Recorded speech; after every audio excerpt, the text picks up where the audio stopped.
Bismillahirrahmanirrahim. Assalamualaikum warahmatullahi wabarakatuh. Sebelumnya perkenalkan saya Puput Andini beserta rekan saya Nur Hakim. Kali ini kami akan membahas materi mengenai masalah perkembangan anak usia sekolah dilihat dari aspek fisik, motorik, intelektual, bahasa, sosial, dan juga emosi.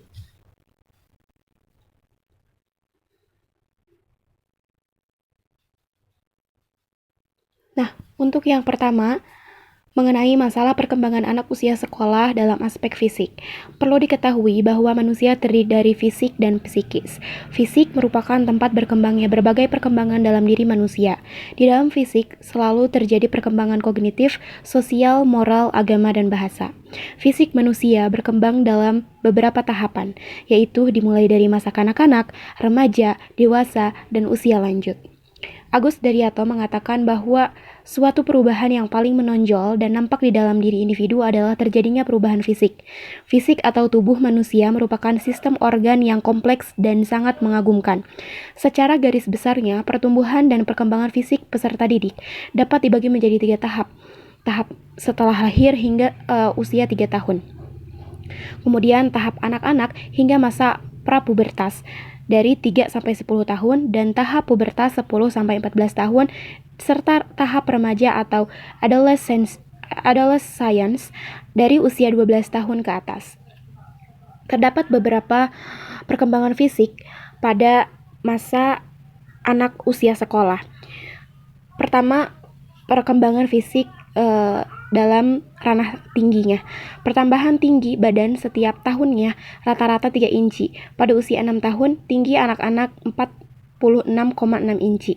Untuk beratnya, pertambahan berat badan setiap tahunnya rata-rata 3 sampai 5 pon pada usia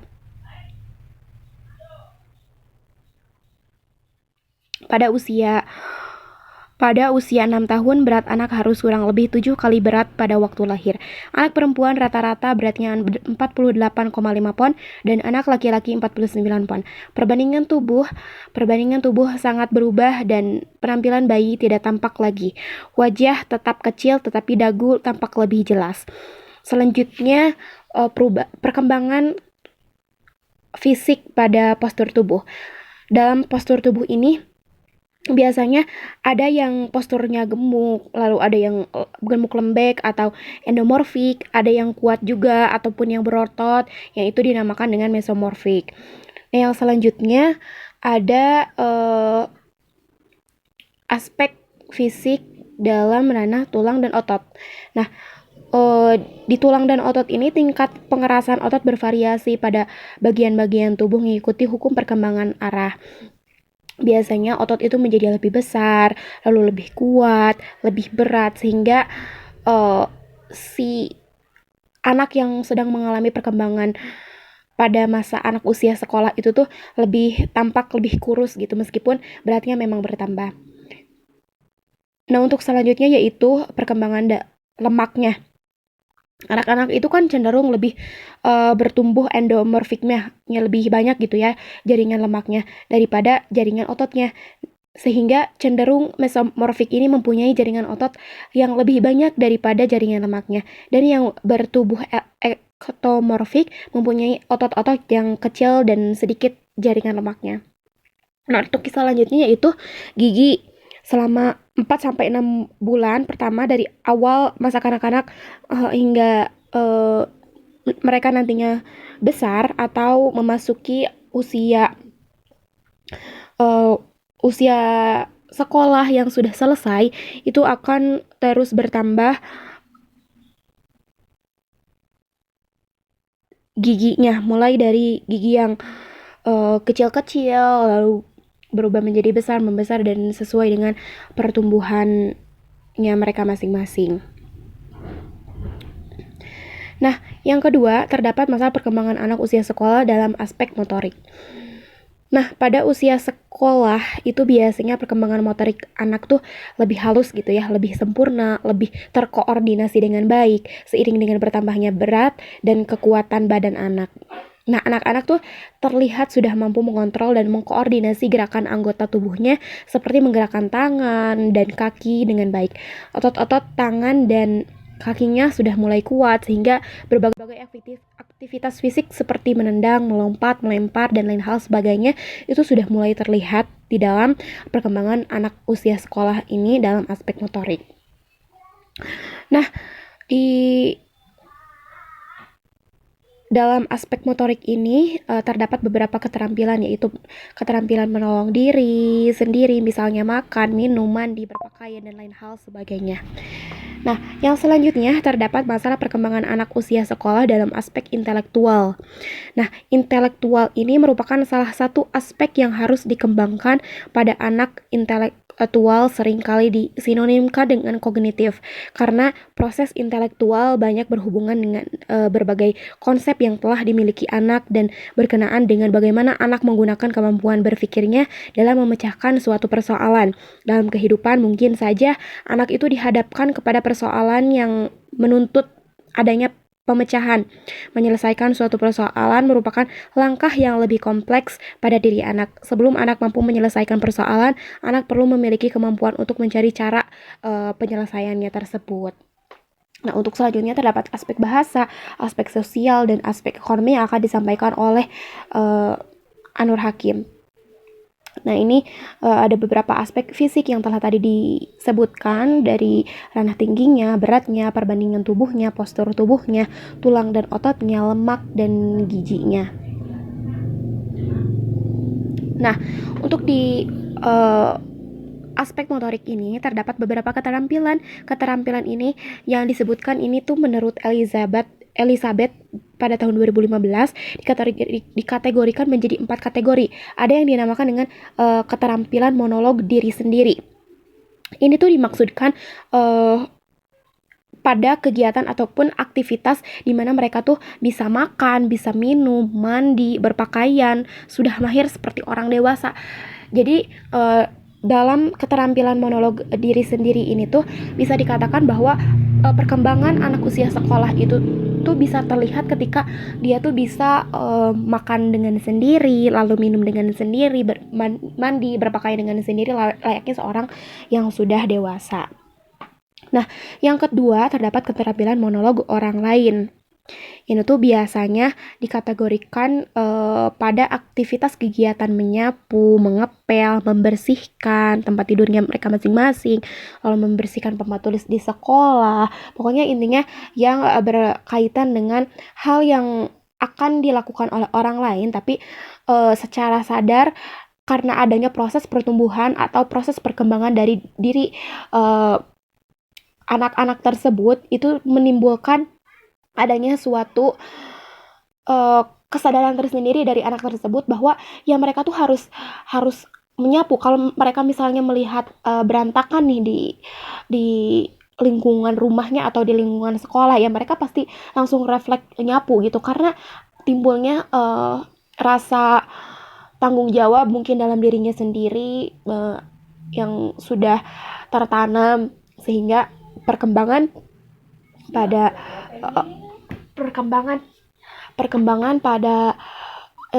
motoriknya itu sudah tertanam. Nah, yang selanjutnya terdapat keterampilan sekolah. Nah, keterampilan sekolah misalnya itu dikategorikan dalam aktivitas menulis, lalu melukis, menggambar, olahraga, main musik, dan lain hal sebagainya yang memang berkaitan dengan aktivitas yang dilakukan di sekolah. Ini tuh biasanya sama seperti keterampilan-keterampilan sebelumnya, bahwa keterampilan ini tuh bisa terjadi karena adanya kesadaran sendiri dan juga adanya dorongan dari aktivitas atau kegiatan yang orang lain lakukan, sehingga dalam dirinya orang tersebut pun sama gitu, secara sadar mereka tuh mengikuti apa yang orang lain ketika di sekolah itu dilakukan gitu, seperti yang lainnya tadi, menulis, melukis, dan lain hal sebagainya. Nah, yang terakhir itu terdapat keterampilan bermain. Nah, dalam keterampilan bermain ini dikategorikan dalam suatu aktivitas atau kegiatan yang memang dilakukan di luar lapangan. Seperti di luar lapangan, di dalam ruangan, kolam renang, taman rekreasi di pantai, dan hal sebagainya. Seperti misalnya kalau anak Gen Z itu biasanya sekarang tuh bermain olahraga seperti e-sport gitu ya. Itu termasuk ke dalam keterampilan berolahraga e-sport yang dilakukan di luar sekolah. Seperti kalau di rumah dilakukannya seperti itu. Nah, yang selanjutnya yaitu terdapat masalah perkembangan anak usia sekolah dalam aspek intelektual. Terdapat beberapa. Nah, di sini terdapat ada yang dinamakan dengan transductive reasoning. Transductive reasoning ini merupakan cara meneral yang tidak induktif atau deduktif tetapi tidak logis. Yang selanjutnya terdapat hubungan sebab akibat yang tidak jelas, yaitu anak-anak mengenali kaitan sebab akibat secara tidak masuk akal. Di sini tuh disebutkan bisa dikaitkan bahwa ketika perkembangan anak usia sekolah itu biasanya melakukan hubungan sebab akibat yang tidak jelas. Seperti misalnya ketika dia itu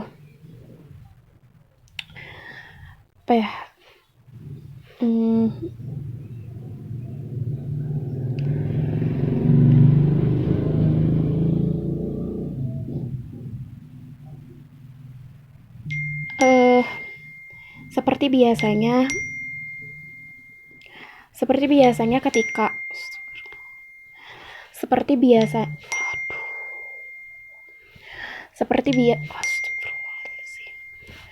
seperti biasanya anak usia sekolah itu melakukan suatu hal di sekolah itu,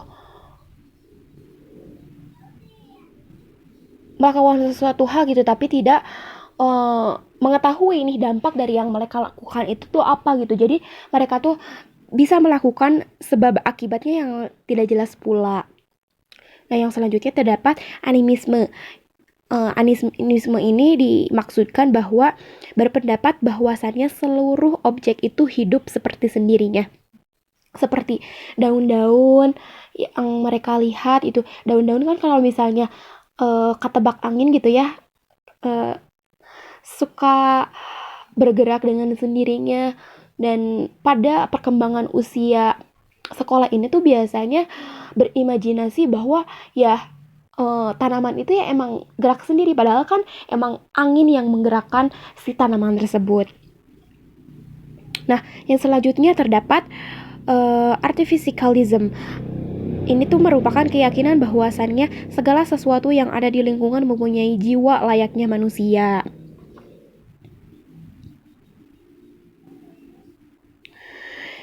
Nah, mungkin sekian yang dapat saya sampaikan. Untuk selanjutnya terdapat masalah perkembangan anak usia sekolah dalam aspek bahasa, dalam aspek bahasa, sosial, dan emosi yang akan disampaikan oleh Nur Hakim. Nah, selanjutnya yaitu aspek bahasa. Bahasa merupakan sarana atau alat komunikasi yang berfungsi sebagai alat untuk menyampaikan pesan dalam bentuk simbol-simbol yang telah disetujui bersama. Nah, simbol-simbol tersebut bisa seperti simbol minta tolong atau dalam anak suka mencerminkan seperti simbol bahwa dirinya sedih atau apa gitu. Nah, kemudian merangkainya sesuai urutan sehingga menjadi kalimat yang bermakna dan sesuai dengan tata bahasa yang digunakan dalam masyarakat tersebut. Nah, dalam perangkaian kata-kata tersebut dari simbol bisa dikatakan sebagai bahasa isyarat. Jadi dalam bahasa isyarat itu kan menggunakan gerakan-gerakan tangan. Nah, gerakan tersebut mempunyai makna yang berbeda, seperti gerakannya pun kan berbeda, berarti mempunyai makna atau pesan yang berbeda pula. Nah, perkembangan bahasa tidak dapat dipisahkan dengan perkembangan fungsi otak. Sebagaimana kita pahami bahwa otak manusia memiliki fungsi yang paling fundamental dalam struktur biologis manusia. Nah, perkembangan bahasa pada usia SD yaitu pada usia early primary year antara 6 tahunan, bahasa yang digunakan anak sudah berkembang mendekati kesempurnaan. Terdapat penambahan kosakata juga, dan anak mulai mengerti bahwa kata-kata memiliki lebih dari satu arti. Eh, untuk anak untuk anak pada usia late primary 7-8 tahun, bahasa anak mengalami perkembangan yang sangat pesat. Anak telah memahami tata bahasa sekalipun terkadang menemui kesulitan dan menunjukkan kesalahan, tetapi anak dapat memperbaikinya. Nah, untuk anak usia 6-8 tahun, sekitar 50.000 kata sudah mulai dikuasai oleh anak. Mulai terbentuk kesadaran untuk menggunakan terminologi di dalam disiplin akademik yang berbeda. Kadang kala terdapat hambatan pada anak ketika menggunakan kata penghubung seperti tetapi, kecuali, walaupun, dan lain-lain. Nah, untuk usia 6-8 tahun juga mulai berkembangnya kemampuan melalui interpretasi, mengetahui penggunaan kata kerja dan bentuknya, serta anak memahami jika terdapat adanya kata-kata sindiran atau arah pembelotan kata menjadi sindiran. Anak sudah mulai dapat berkomunikasi dengan panjang meski masih bersifat abstrak. Berkembangnya pengetahuan tentang dasar-dasar bahasa dan hakikat bahasa secara signifikan, seperti kemampuan menganalisa dasar-dasar perkembangan bahasa yang menjadi pengetahuan yang terstruktur dalam kognitif. Pada usia 9-12 tahun, pembendaharaan kata anak berkembang sekitar 80.000 kata. Anak sudah lancar dalam menggunakan kosakata yang berhubungan dengan bidang akademik, seperti menggunakan kata-kata dalam proses pembelajaran. Nah, dari paparan teori di atas dapat diketahui bahwa perkembangan bahasa anak itu merupakan suatu yang fundamental yang berkaitan dengan perkembangan fungsi otak anak, karena setiap bahasa yang diucapkan itu berasal dari pemikiran anak. Nah, bisa diketahui ya, mohon maaf juga, seperti anak yang autisme atau apa gitu sebutannya, suka dalam pemikiran dan cara bahasanya pun suka berbeda ya, kelihatan meskipun bukan dari bahasa juga, tapi dari sisi lainnya juga lah sudah kelihatannya gitu berbeda. Nah, dalam berbahasa terdapat 4 tugas pokok yang seharusnya dikuasai dan dituntaskan oleh anak. Di antaranya adalah pemahaman, yaitu kemampuan memahami makna kata dan perkataan orang lain. Meningkatnya pembendaharaan kata. Kata-kata yang dikuasai anak mulai berkembang ketika anak menginjak usia 2 tahun, namun pembendaharaan katanya masih lambat. Sedangkan pada usia prasekolah, pembendaharaan kata anak terus meningkat dengan tempo yang cepat sampai anak masuk sekolah. Nah, yang ketiga, penyusunan kata-kata menjadi kalimat. Kemampuan ini pada dasarnya mulai berkembang sebelum anak menginjak usia 2 tahun. Nah, yang keempat adalah ucapan. Kata-kata yang anak ucapkan merupakan imitasi dari ucapan orang yang sering ia dengarkan. Selanjutnya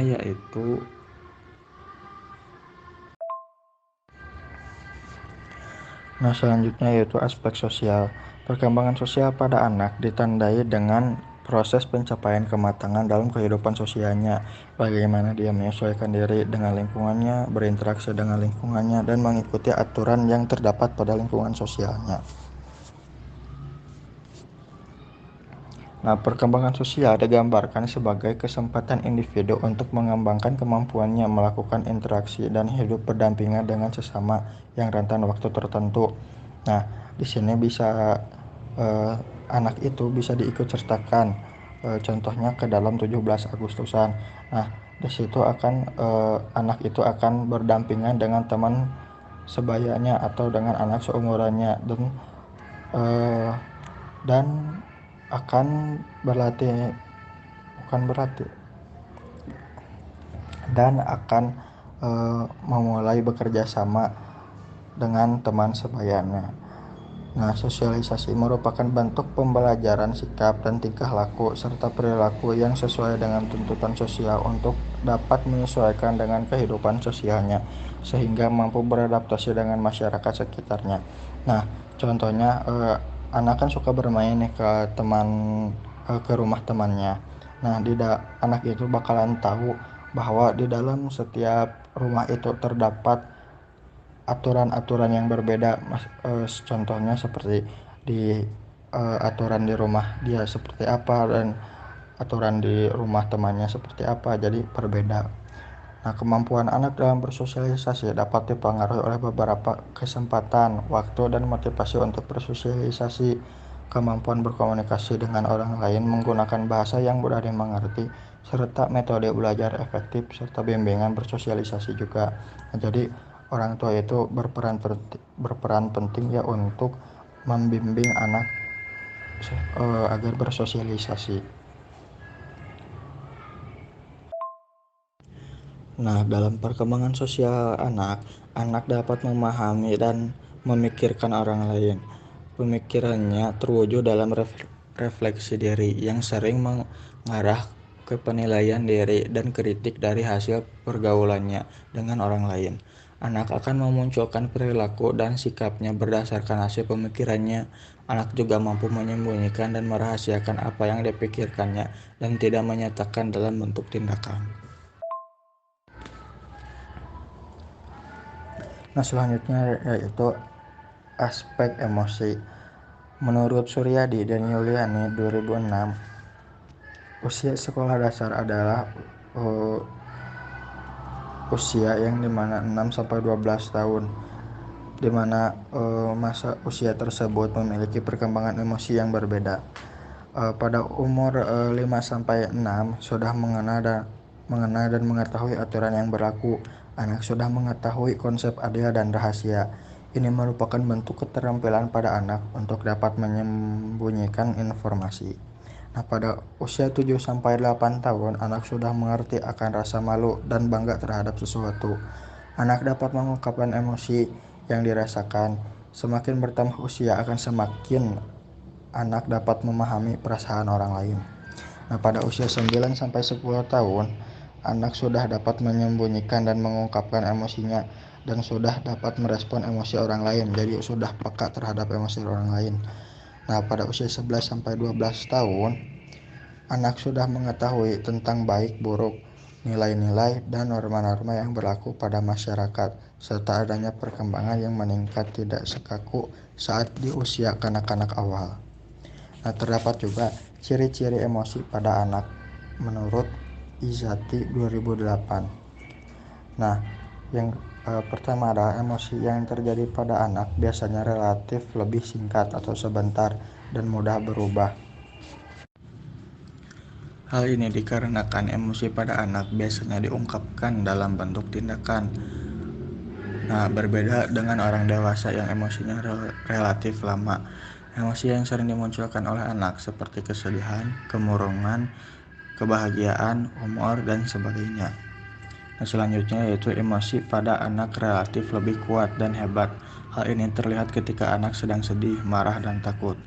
Anak terlihat marah sekali ketika terdapat hal yang tidak disukainya, dan anak akan menangis jika ada sesuatu yang membuatnya sedih. Dan anak juga akan tertawa terbahak-bahak ketika ada sesuatu yang membuatnya lucu. Namun emosi tersebut akan cepat hilang. Nah, yang selanjutnya adalah emosi anak mudah berubah. Hal ini terlihat ketika kita menjumpai anak yang sedang menangis. Ia akan menangis dengan terseduh-seduh, namun emosi tersebut hanya sebentar. Dia akan tertawa kembali ketika ada sesuatu yang lucu. Nah, selanjutnya adalah emosi anak nampak berulang-ulang. Hal ini timbul karena anak dalam proses perkembangan ke arah kedewasaan, ia harus mengadakan penyesuaian terhadap situasi di luar, dan hal ini dilakukan secara berulang-ulang. Lalu respon emosi pada anak berbeda-beda juga. Pengamatan membuktikan bahwa pada waktu bayi lahir, Pola responnya relatif sama, namun secara perlahan-lahan berubah. Pengalaman belajar dari lingkungannya membuat perbedaan tingkah laku sebagai bentuk variasi emosi pada anak. Nah, yang selanjutnya adalah emosi anak dapat dilihat atau diketahui dari tingkah laku yang ditunjukkan anak. Contohnya seperti menangis, melamun, mengisap jari, gelisah, dan lain sebagainya. Nah, selanjutnya adalah adanya perubahan emosi dalam kekuatannya, seperti kita menyumpai ada anak yang memiliki emosi itu yang begitu kuat, kemudian berkurang. Emosi yang pada mulanya lemah menjadi lebih kuat, seperti seorang anak menunjukkan rasa malu-malu ketika berjumpa orang asing atau berada di tempat orang lain. Kemudian ketika ia sudah merasa akrab dan dekat, dia tidak akan menunjukkan rasa malu-malunya lagi. Nah, yang terakhir adanya perubahan-perubahan bentuk ungkapan emosional anak. Anak-anak akan menunjukkan keinginan yang begitu kuat pada apa yang ia hendaki. Ia tidak menghitungkan apakah hal itu baik atau buruk untuk dirinya, juga tidak mempertimbangkan bahwa yang eh, ia kehendaki itu dapat dipenuhi oleh orang tuanya atau tidak. Yang penting ia menginginkannya. Nah, mungkin cukup sekian yang dapat kami sampaikan. Kurang lebihnya kami mohon maaf. Wabillahi taufiq wal hidayah. Wassalamualaikum warahmatullahi wabarakatuh.